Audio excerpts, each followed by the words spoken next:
first the Pledge of Allegiance by Sandra Perkins. And Sandra has been with the department, those of you who read the informant this morning, for 46 years and will be retiring at the end of this month. Thank you so much for your service. We really appreciate it. I pledge allegiance to the flag of the United States of America and to the republic for which it stands, one nation, under God, indivisible, with liberty and justice for all. Thank you.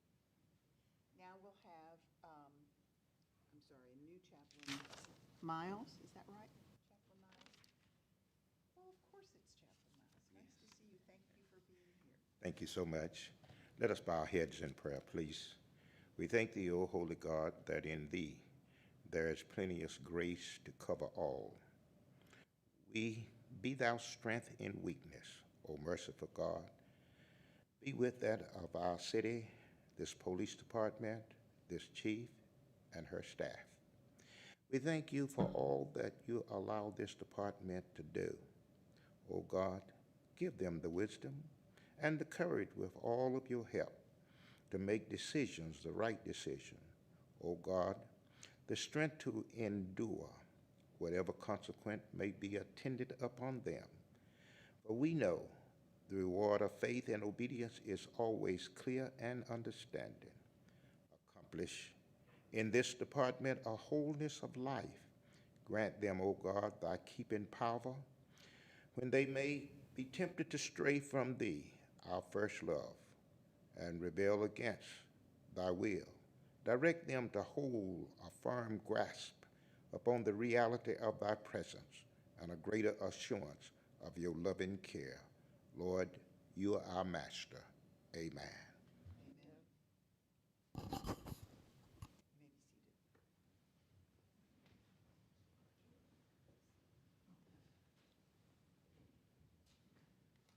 Okay, we have a guest presentation from the chamber, right?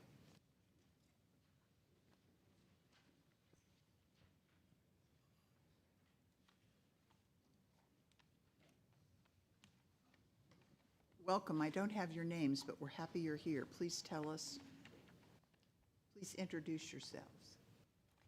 Hi, good morning. Good morning, Commissioners. Thank you for giving us this time to talk a little bit about an important initiative. My name is Greg Valdivino. I'm the Vice President of Diversity, Equity, and Inclusion at the Greater Kansas City Chamber of Commerce.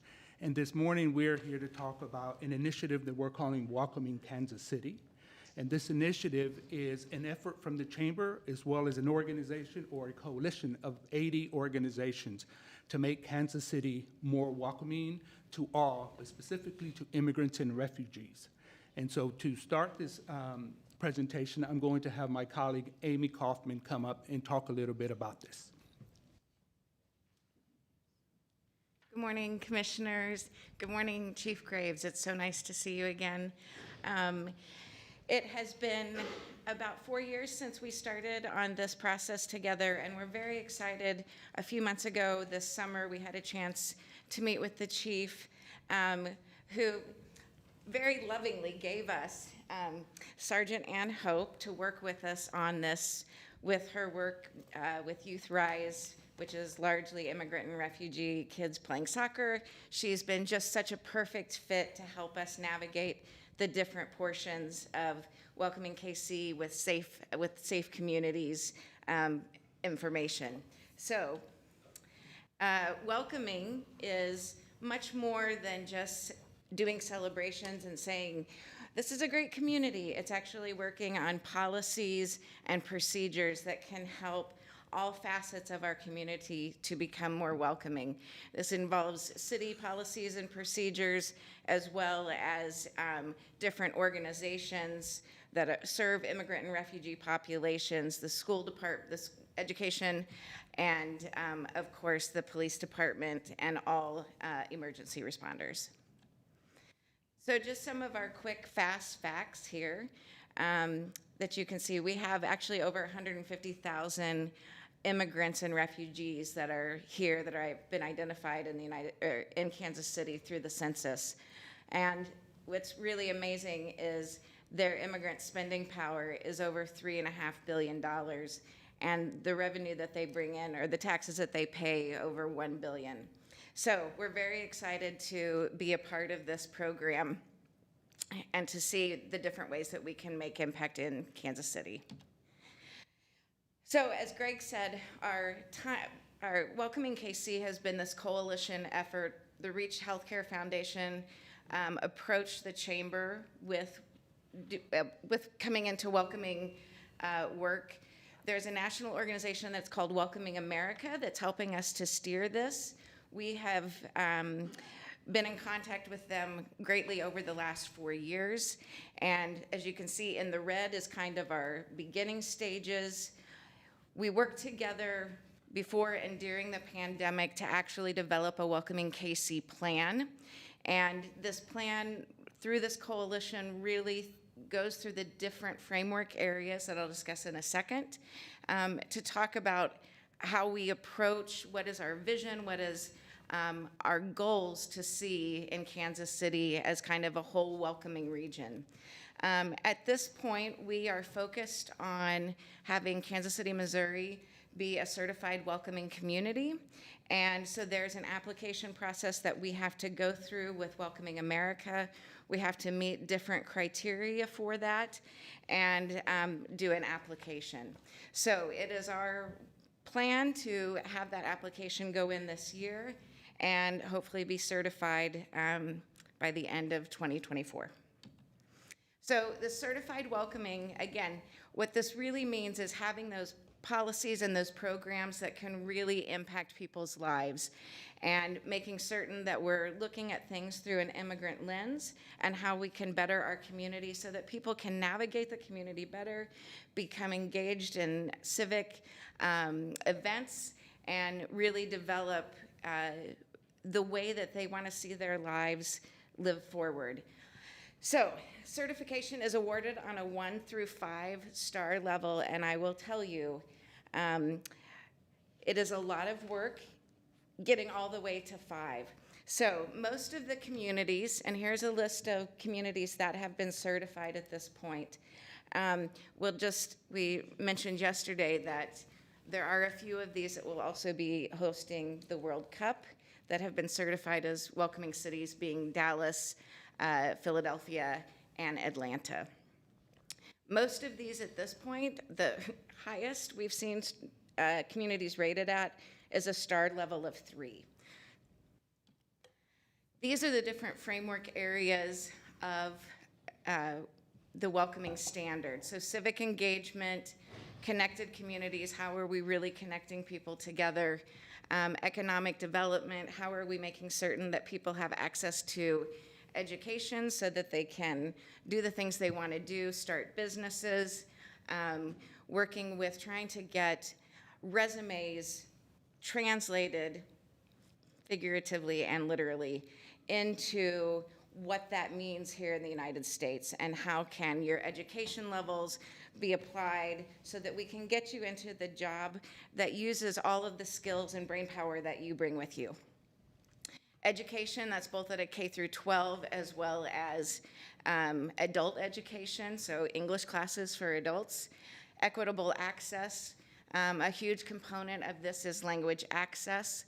I would like to applaud the police department for a very impressive language access plan that is out there. It is absolutely one of the best ones that I've seen from police departments.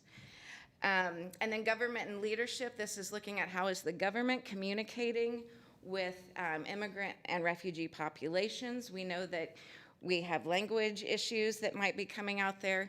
And also, if you've not lived here, you wouldn't even know why you would come to the government. What is 311? Why would I call that?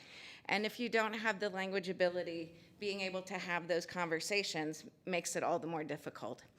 And also, this is really talking about a really good bi-directional communication strategy from the city into service agencies, into immigrant populations, so that people understand how the city works and what services they can get from it. And then, of course, safe communities, which brings us here today. Now, I'm going to introduce our favorite star, Sergeant Ann Hope. Good morning. Can you guys hear me? Yep. Okay. Okay, so the one-star certification for welcoming KC that covers the safe communities is our role. Some of the requirements is prioritize safety, have anti-discrimination policies and practices, have regular relationship building with communities and service agencies, and have effective bi-directional communication with communities. The required actions that our certification is going to look at when we go into the auditing process for the application is going to look at local law enforcement agencies have programs and policies in place to build trust and mutual understanding with immigrant communities and immigrant serving organizations, as well as local law enforcement staff receive training on working with diverse residents, including immigrants.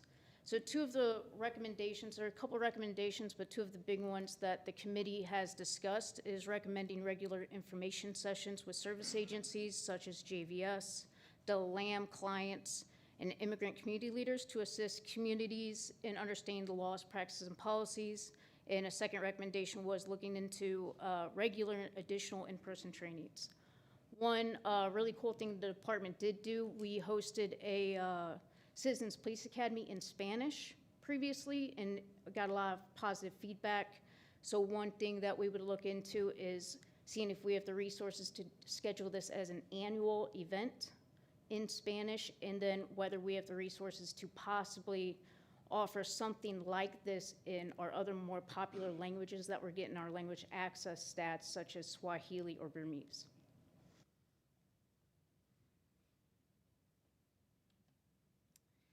So across both the city and within the police department, like I said, some of the most work we need to do is that regular bi-directional communication. So how is the city, how is the police department getting information out to residents, and how are they able to bring feedback in so that you all can understand, okay, this is maybe happening over here, how can we help assist this, and that they can understand police are here to help keep us safe.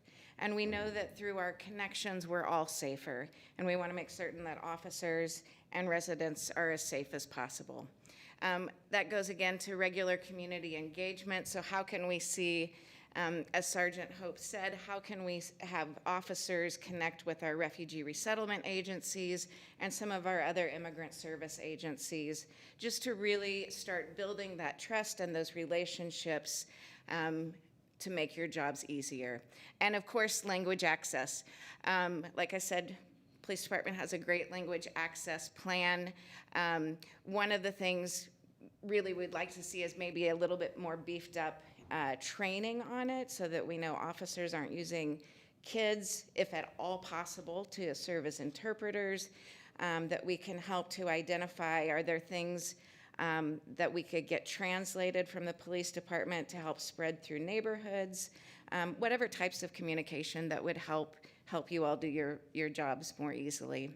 And this integration of immigrant inclusion strategies really across all of our departments. So thinking about during budgeting, during programming, during planning, where is the immigrant lens coming into this so that we can make certain we're bringing everybody together.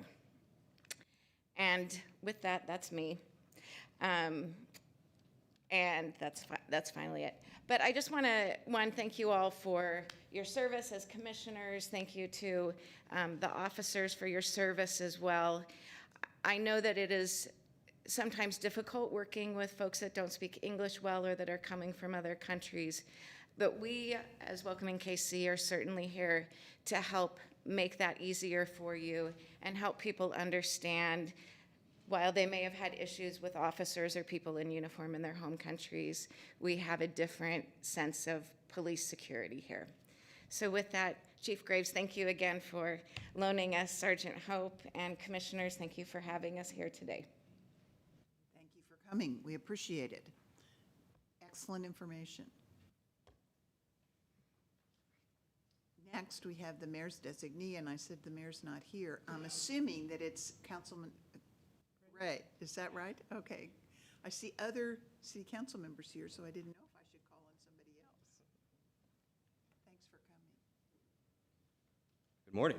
Good morning. I have 6 items that I want to share, but before I do that, in regards to this last presentation on language access, I do want to highlight some of the work that our Mayor Pro Tem, Raina Park Shaw, has been leading the way on the city side of things to have the city manager adopt and implement a language access plan for all city services. We're in the process of receiving proposals and understanding what our policy should be. Upon hearing that there is a similar plan with KCPD, Chief, we'd love to take a look at that plan and coordinate and discuss what we're working on. But again, Mayor Pro Tem has been leading the way on that and doing a very good job of making sure all our residents, regardless of language barriers, are able to access what we're doing and information the city's putting out. First item I want to talk about is an update on the Rehabilitation and Detention Center Committee. The City Council Committee continues to meet and work towards making recommendations. I think last time I was here, I said we were maybe about a month or so behind our original ambitious deadline of having a recommendation by this point, and that is still the case. We have re-engaged with the forensic analysts who did the study back in 2019. We've expanded their scope to include some other areas that we felt were important to look at, and we hope to get their update in the coming weeks. And I think that will be the one of the most important pieces of information that we can receive to help us understand the size of our facility and the nature of the beds. I'm sure you can imagine that a lot has changed since 2019 that directly impacts how communities do criminal justice, of course, with the murder of George Floyd, with the Missouri Supreme Court's bond rules that they've handed down, and then the pandemic. Systems are operating differently, and our forensic analysis that's going to tell us how many beds we need to put in this facility needs to be updated to take those things into consideration as well. Part of the expanded scope is a robust look at our mental health needs. And so the statisticians, as I've spoken with Chief Graves, will be reaching out and we'll be reaching out to set up a meeting so that they can discuss with KCPD where some of that information either is or could be collected so that we have a good grasp on the extent to which our detained population are there either because of a mental health issue or how we treat that mental health issue while they're going to be in the facility. I think we could all have some strong assumptions that the percentage is going to be very high, but we need to work off of actual evidence and data. So we will hopefully receive that report in the coming weeks. This week we're getting a presentation from Councilwoman Melissa Robinson on our community engagement sessions. We had put out surveys through these sessions and on the website, and so we're going to get all that feedback presented today. And that's where we are on that item, still moving forward. And hopefully at some point we'll be coming back and saying we have recommendations and we've got a date on the calendar that we'd like to place a renewal of the public safety sales tax if that's the route we're going to go. But until then, I'll just keep giving updates on that item.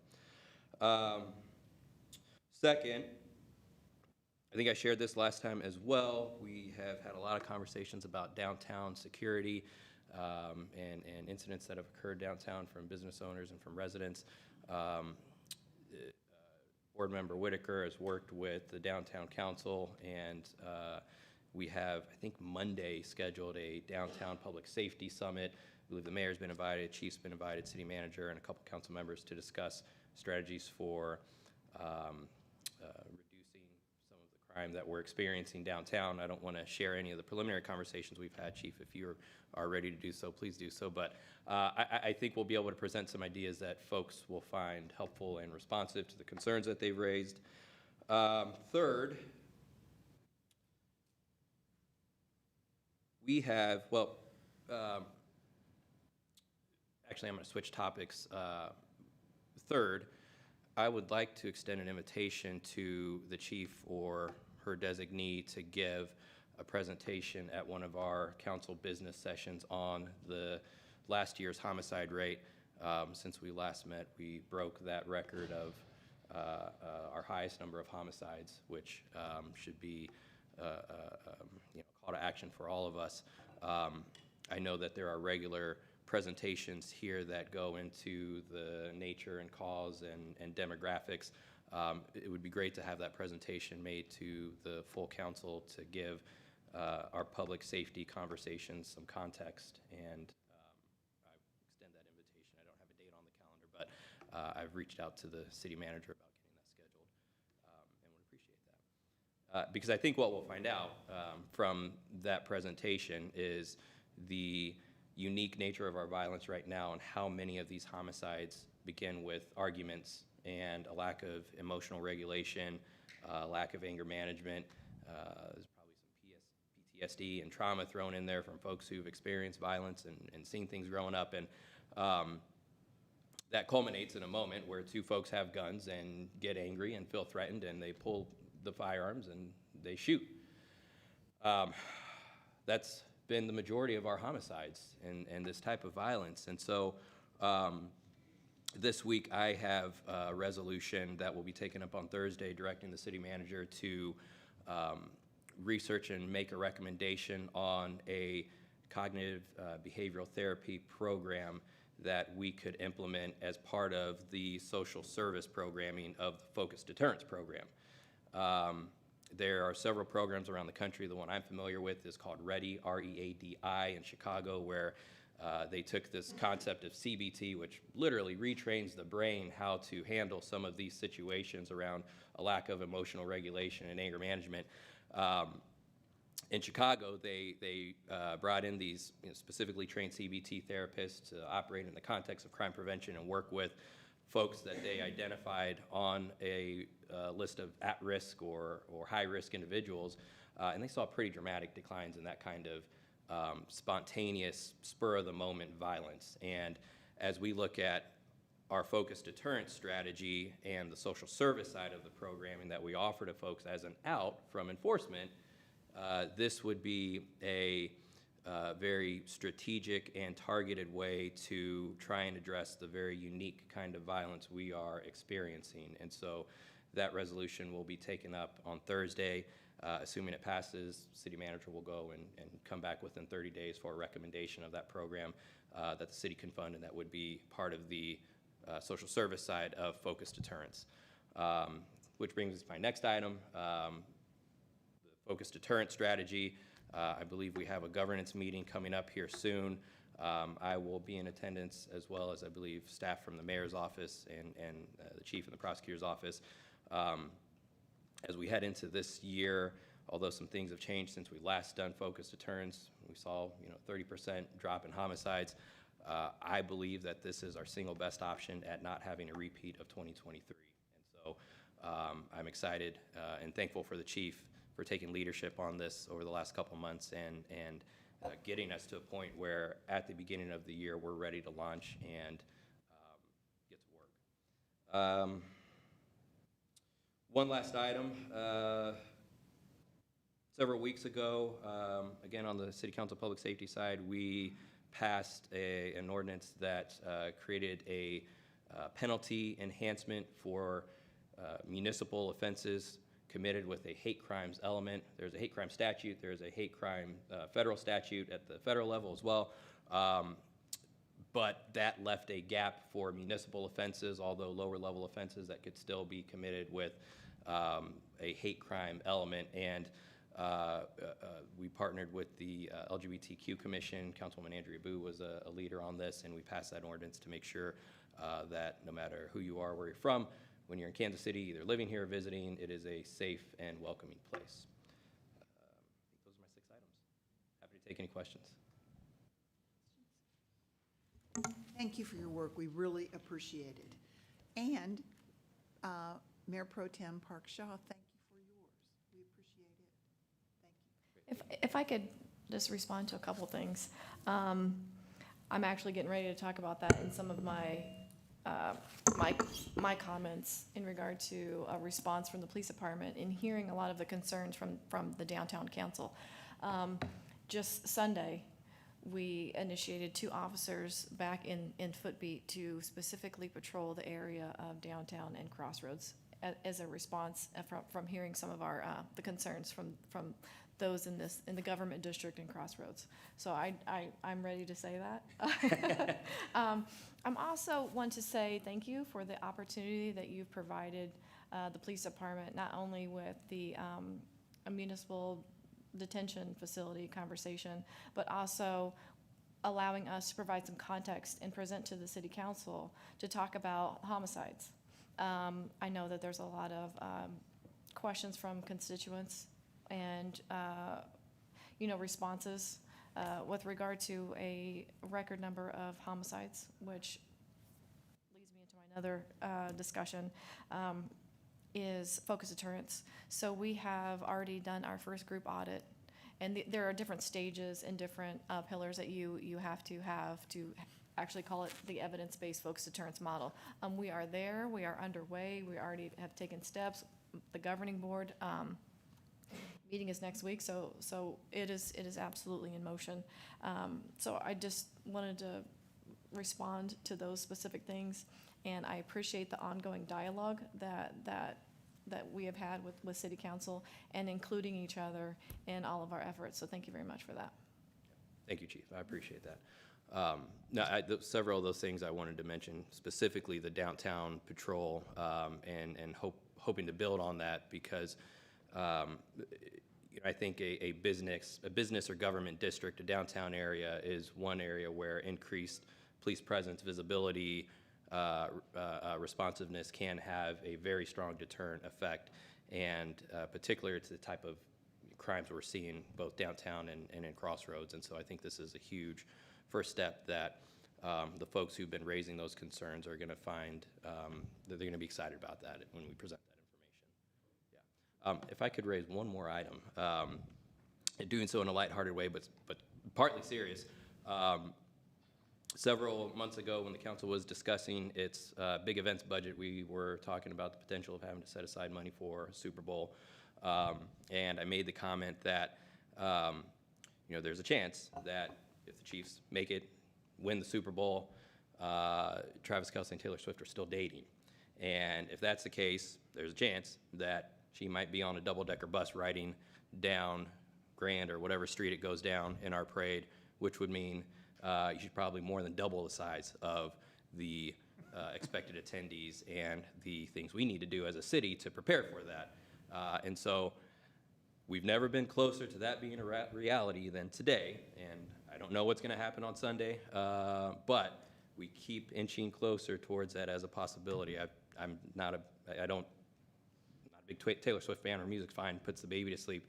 I think she's been great for the city, but I did look at her tour dates, and it looks like there's a gap in time where when we would have a parade, she won't be in Japan, I think it is. And so I throw that out there because I am partly joking, but that might be a reality we have to deal with, and that means something very significant for KCPD and for KCFD as they try and navigate what it would mean to have 1 million more people than the 800,000 we would anticipate. So, Yes. Being a police department with a championship team, we have already blocked off dates even before, so there's no superstition involved, and we're already, let's just say we're ready when that day comes. We're not ready with the money, though, so we need to talk about that, but that's not something we have to talk about today. Correct, and those conversations are already being had. all right, thank you all. Thank you.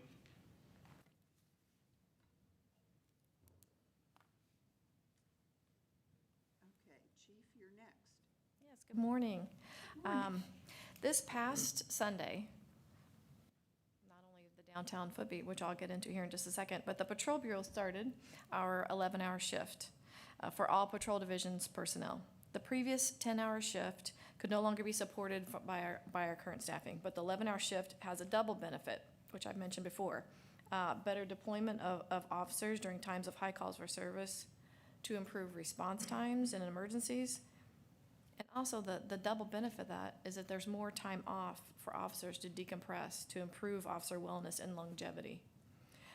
We have 2 new downtown footbeat officers that will be focusing their patrols on the downtown and Crossroads, like I mentioned earlier. We've created a new squad made up of 6 officers and a sergeant, which you met her earlier. That was Sergeant Hope.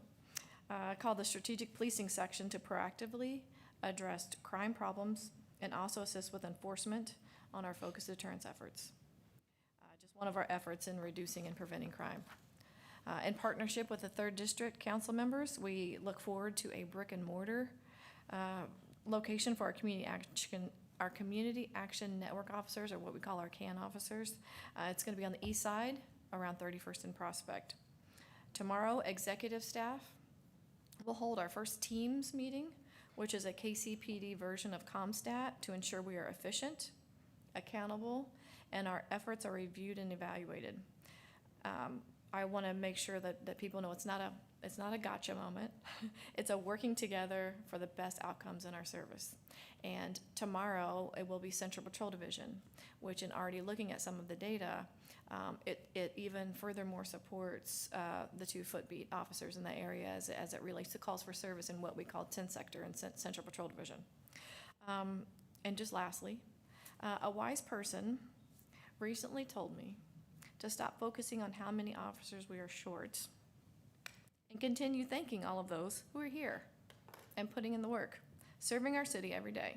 So we truly have a department of women and men who are dedicated and who choose to serve our city every day. And that's in all elements of our department. So I just wanted to reinforce that. I'm proud of their work and dedication, and I'll work to make sure that they are valued and supported, which is a measure of success for me personally. But also retaining good people who we have invested so much training and value is a reminder for how important it is for me to advocate for them. So I just wanted to put that out there. I'm thankful to serve them, and that's all of my comments unless you have something for me. Thank you. Colonel Niemeyer, in investigations, your first investigations report. Good morning, and thank you. Morning. So today's report is going to cover the end of the year, so it'll have December's numbers, and then we'll give a update on what has happened so far in January. My items can be located under tab B in your books, or we can follow along with the PowerPoint. You'll see you have the daily homicide analysis report with you. Last year, in 2023, we ended the year, though, with 182 homicides. Of those 182, we cleared 100 homicides and 33 homicides from the previous year, for a total of 133 out of 182, for a 73% of the homicides in 2023 were either solved or cleared. In December, we had 11 homicides. Of those 11 homicides, 6 of these homicides, the primary cause of those were unknown. 2 homicides were due to arguments, 2 were due to robberies, and 1 was due to retaliation. And a lot of times the question is how is that determined? That's determined by the detectives and the sergeant at the time that they're investigating that. There has to be a clear reason given on what that homicide was, otherwise it's going to be classified as unknown. So we get a lot of questions on how you do that classification. It's off the investigation, the initial investigation. If I could just jump in for just a second. I just want to give credit to our detectives who obviously were facing an increasing amount of cases, our homicide detectives. And with that, we still were able to achieve a 73% clearance rate, which I would love for that to be 100%, and we are still working on those cases that have yet to be cleared. But I just want to bring attention to that.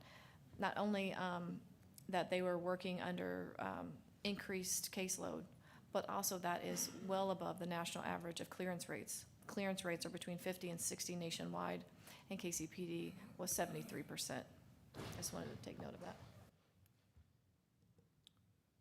So far here in 2024, we've had 3 homicides, and that's in comparison to 7 at the same time last year. Of those homicides, two of them, firearms were used. 1 had a knife involved.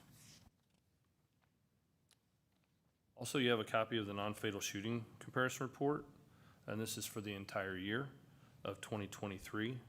There were 511 non-fatal shooting victims compared to 540, which occurred in 2022, which is down 5%. So last year we were down 5% in non-fatal shootings. In the month of December, we had 34 non-fatal shooting victims compared to 38 the previous year. That's an 11% decrease. Obviously, 5% is better than the year before. Our goal is obviously this year to continue to do that, and hopefully we'll do that with some of the focused deterrence that the chief is implementing.